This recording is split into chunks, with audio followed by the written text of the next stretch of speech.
First of all, I wanted to just say it's great that we're putting on a clinic today, especially with Alan coming over. We don't do enough clinics in this country. Okay, I think I was speaking to Drew about this earlier. This is probably the second clinic I've ever been to in England.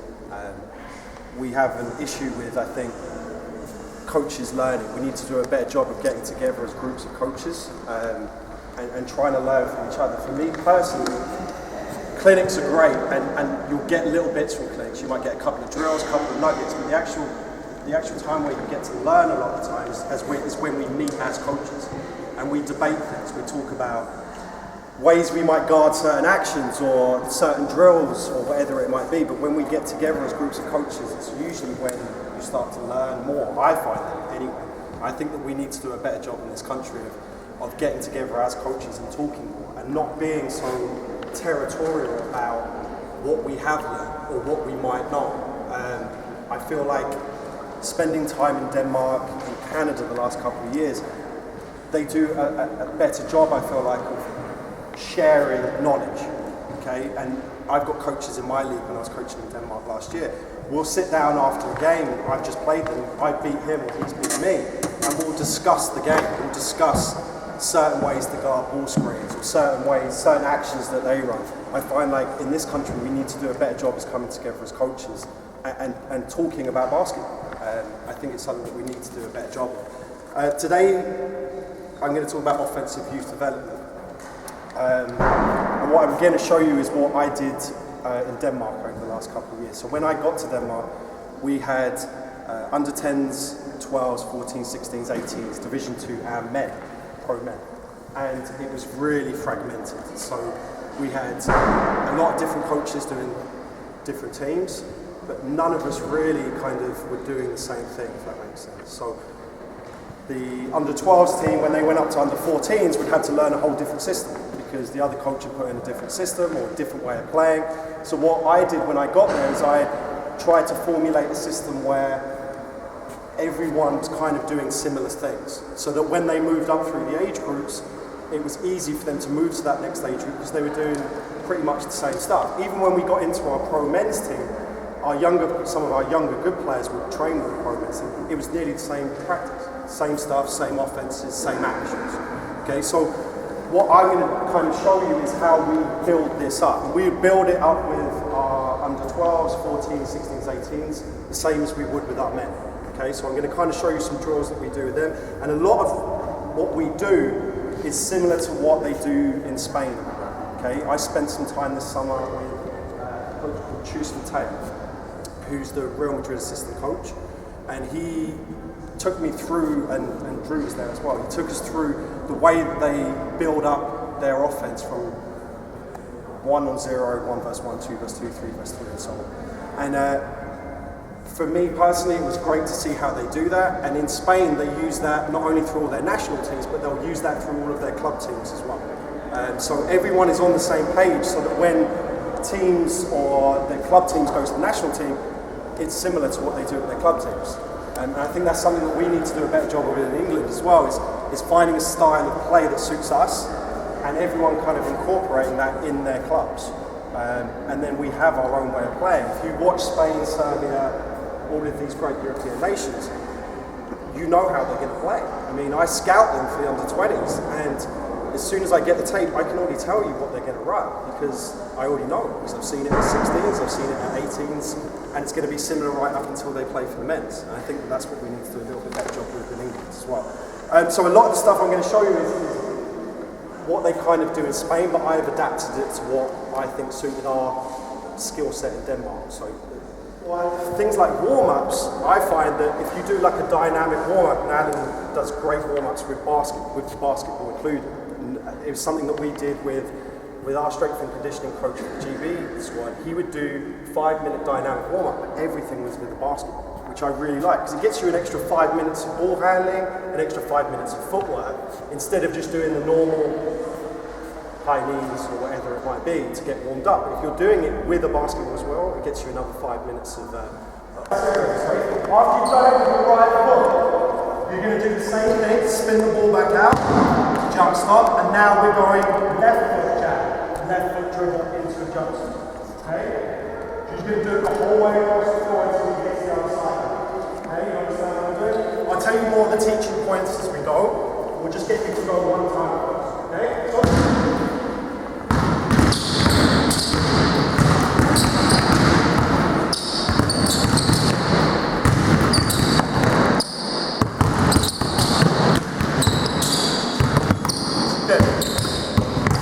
so really simple first set, some teaching points in this that we teach all of our kids about. Okay? We want to make sure that when we bring the ball, we're bringing it beneath our knees here. Okay? So we're making sure that we're nice and low. We're not bringing the ball here where it's where the defense is going to get it. We bring it beneath our knee here. The other thing, English referees' favourite rule is what? Travel, right? So we make sure that when we go here, jab step, ball go down at the same time. Okay? So we're here. Okay? The other thing, last point, we work in straight lines. Okay? We're not doing this. Okay? We're trying to work in straight lines. So let's make sure now when we're coming back across, we're trying to stick to a straight line. Okay? And we're trying to push the ball out and try and get as far as we can on that one dribble. Okay? Let's go. Head up. Head up. Head up.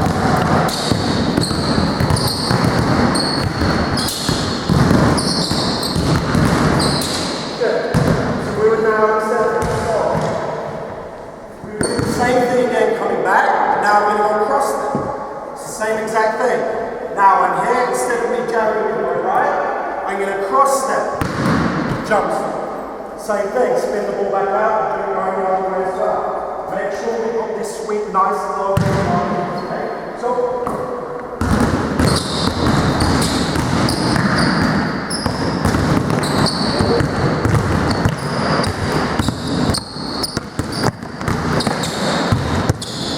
coming back, so let's go.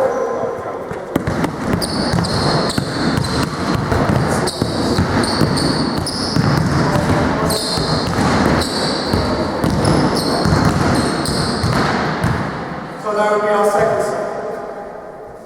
One thing we have a problem with, in Denmark especially, we had this problem with all of our youth teams, we dribble too much.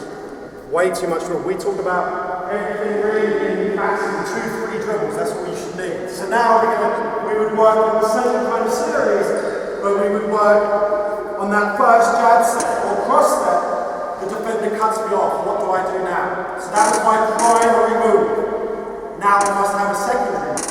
Okay, so we would do the same series. I won't go through them all, but we would then go jab step, dribble, cut off, and now I'll do my change of direction.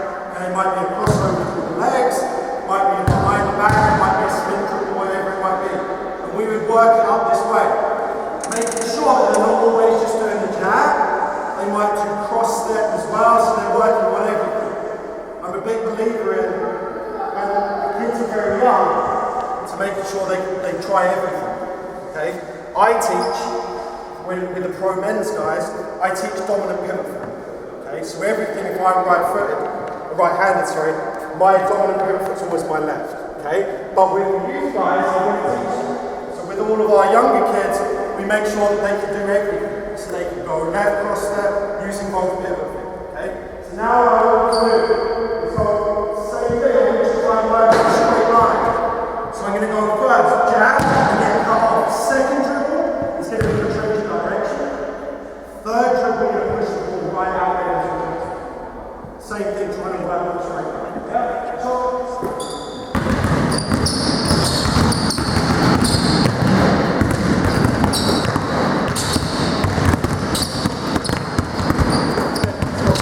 going back, last set.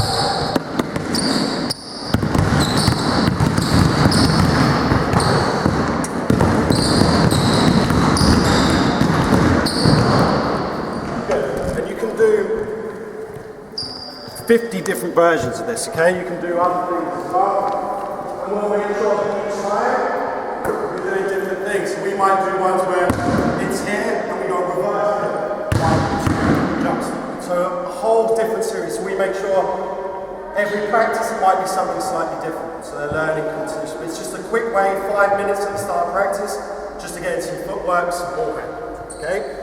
What I want to do next is we'll start to build up our offense here. Okay? I'm not going to show you what we do transition-wise.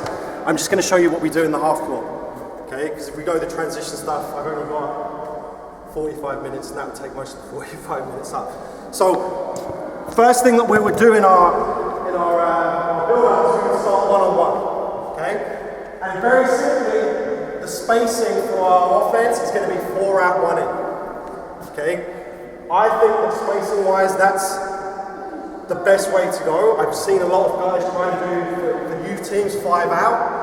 I just find that spacing-wise doesn't really work. Okay? I like to have 4 spots, and our 4 spots will be corner, 45 degree here, 45 degree here, and our big man, his rules are he can go what we call is like a big triangle. So he can go short corner to free throw. So that's kind of our basic rules, okay? So what we would do first is give me 3 guys. So we would start, everything will be static to start, okay? So the static, all I mean by static is defensively, I'm going to hand him the ball and we're going to play one-on-one, okay? The rules are on this. He has 5 seconds to play. He has a maximum of 2 dribbles, okay? That's the only rules, okay? And if you're doing really young kids, I don't know, 12, 13 years old, you might extend it and say 3, 4 dribbles, okay? But with your age group, I would say maximum 2 dribbles, okay? So from a static spot. One thing is to let them play as well. Work it out for themselves. Don't coach every single play. So when you had it, just let them play. Players will work it out for themselves, how to be effective, how to get to the basket. Okay? Don't always every single play say, well, you should have done this, you should have done that. Okay? So we'll just do a couple of reps. Okay? So what we'll do, we'll go, after you played, you're going to go to the back line, you go on defense, Luke, you would now come in. Okay? Let's go a couple of sets. And you can coach this how you want. I mean, you can talk about, with some of the older guys, you can actually give it to them, and it's up to them. You can give them a gap so they have the option just to shoot it. Okay, so with the younger kids, because we don't really probably want them shooting threes, we might hand it to them and tell them the rule defensively is you must be an arm's length away. You can't gap them and do this. Kids will just do that. Okay, so make sure you can put different rules in as well. Okay, so let's go a couple more and then I'll show you the next set.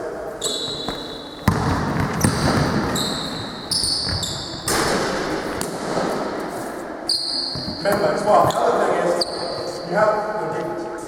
Okay? You have 5 seconds here as well. Okay? So we don't want just to grab the ball and the first thing to do is just put my head down and play. I'm giving you 5 seconds here. So as you hand it, it's going to be quiet, maybe I jab, some things like that. Shot face training and then go. But don't just put your head down and think, I've got to get to my right hand every time. 5, 4, 3, 2, 3, and 1 we want to make sure when we do this drill, I know you can get that shot every time. Okay? With your 2 dribbles, we want to try and attack. And the first rule we have offensively is we want to attack. Okay? That's the biggest rule. From those 2 dribbles, we want to get paint touches. Okay? So we want to get into the paint. We want to get to here. When you get to here, good things happen. Either you're going to be drawing help or you're going to be looking to finish. Okay? Let's go last one. Good. So we would do that at 4 different spots. Okay, so we would do the same thing. We would do it from the corner, we would do it from this corner, and we would do it from the other 45. And you might do it, one session you do it from this 45, the next session you might do it from the next, and so on and so on. Okay? And then the way that we would build this up though, is we want to now do it off the move. So we'll play one-on-one off the move. So give me the player right here on the ball. Player in the corner, you're on offense, you're on defense, right? So from the field, so what we'll say now is from here, you're going to fill up, okay? And we'll go through the different rotations and how we fill in a minute. But you're going to pass it to him, okay? Your rule here is when he goes, you've got to touch him in the right here. And then we play one-on-one there as well, okay? I don't say go, you react to when he goes. So as soon as he starts moving, you go to the middle. So, okay, go down. Okay.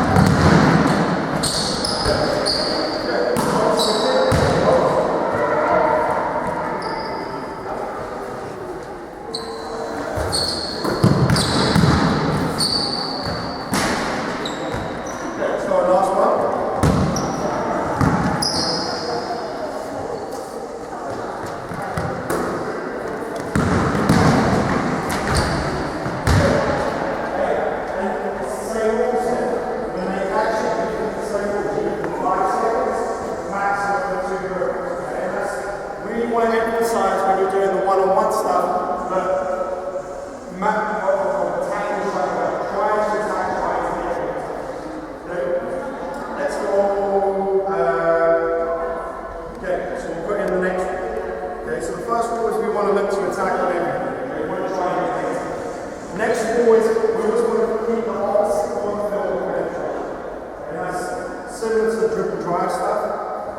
When we're looking to attack, so if I have to do right here, when you remain with the fly, if I look to attack here, opposite corner always wants to the field. Okay? Come back. If a pass is below the free throw line, give me the two guys up here. 1, 2, 5. Now, if I dribble in, I can take touch here, I get to the corner. Okay? I have an option here of either filling that same corner or filling opposite. Okay? You understand? Now, if you pull dribble high, so you pull dribble high, where would you go? You would fill. Now I have an option to come out to the score, right? Now, go back. If I attack here though, and I pass above the free throw line, so this is the other one, and I pass here, where's the other place I can go? Opposite. So that's my second rule, okay, as well. So part of rule 2. If I pass and I get to here, and I kick out here, I can't go out to this corner. If I come out here, where can you go? Right? So my option, say you're in the corner here, and I attack here, and I hit here. Where would you go? Exactly. We fill here, and now we're back into our 4-out space. Okay? Give you a couple of tries, get comfortable, guys. Give me my say a line guys right here, and a couple of guys in the corner. Another guy in the corner.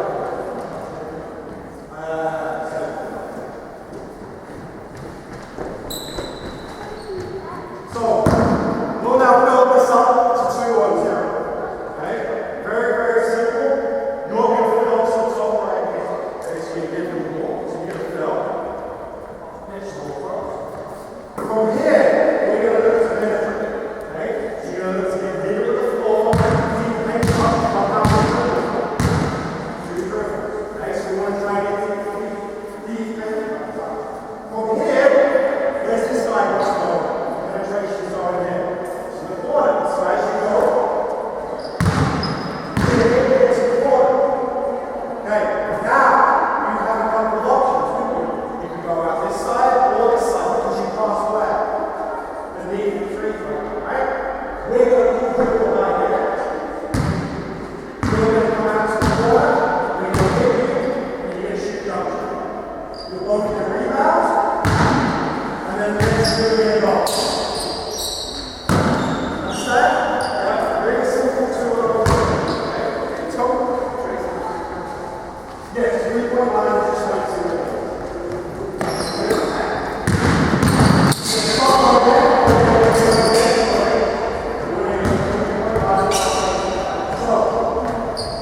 and you can teach this in some different ways. As you come higher, I hit them.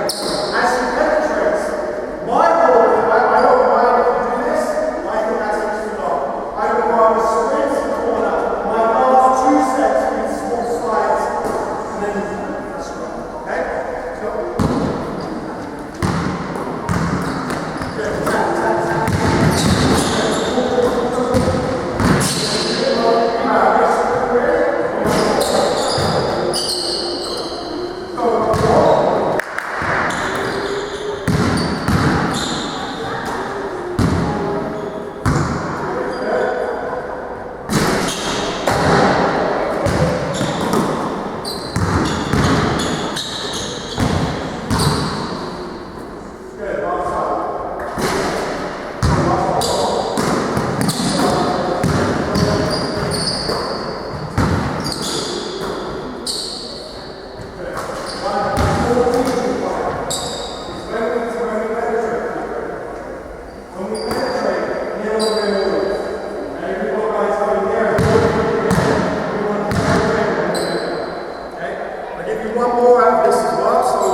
And what I really like is we have one player on defense here, and one player on offense. Here, Choose does these drills where it's all about decision making, okay, which is what some of the stuff I really like. Whereas when this guy penetrates, he's got to make a decision. So when he gets 6 and 8, he should go here, whether he's going to finish or whether he's drawing the defense to make that kick. Okay? And in a game, offensively, you might only get to the position 2 or 3 times. But the drill thing he does is you do it multiple times to get it back to the loop. Okay? So make sure you play the game on drill. So the ball's here or there. Okay? This is how the drill works. You would have a coach right here. Your job is you've got to high five me, touch my hand, before you can get back to the place. Okay? When he high fives me, you can make a choice. You might step up and completely step up and try to take away his drive. You might stun at him here, and then you can finish, but you've got to make a decision. Okay? And this replicates that. Okay? He's not going to tell you when he's going to go. Okay? So you've got to react to him. So I'm not going to say, no, it's your job. And you've got to play defense, but we'll be up. There we go.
You would lift, you would get out to the corner. We would then pitch back across the head. From here now, we're going to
And we don't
And as he makes that second penetration, you can come out low, you can come out high,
shout one, you would kick to one.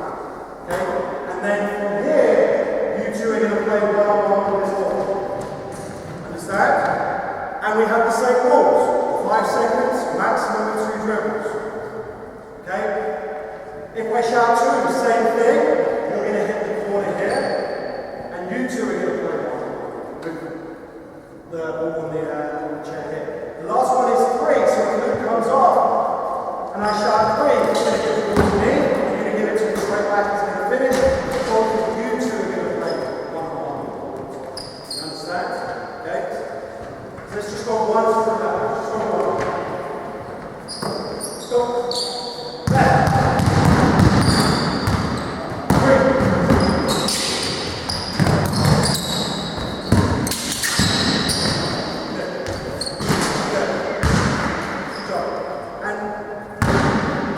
Change this drill, okay? So what you can do is instead of it always being numbers, you can change it and actually hands it. So instead, if this player say this works in 1, 2, 3, it's pretty simple. So instead we might say, okay, when you're coming down, I'm going to shout either red or yellow. Maybe red is right hand, yellow is left. When you get down to here, I'm going to give you hand signals. Okay, so it might be horns is right this corner, horns side might be this corner, if I go horns down, you're going to give the ball to me. Okay, and so on. Okay, give you one more option out of this as well. So you can come down, let's just give either ball.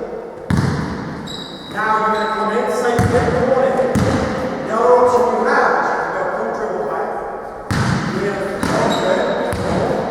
From here, you're going to attack. Got to first, you got to the corner. Now we're going to have you kind of feel back to the thing. We're going to go all the way to the opposite 45. You can get me in the okay? If you hit something here, now you can play what's that? You so let's just do that once as well. Say when you go with the numbers. So we'll go with the numbers. 1, 2, okay? That guy's not all dribble line. Yeah? Let's go left. Good. All dribble line. Good. Tap, tap, tap, tap. Good. First player there.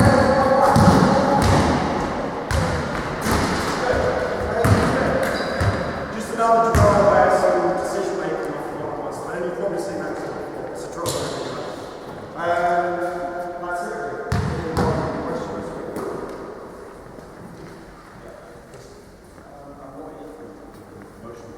Yeah.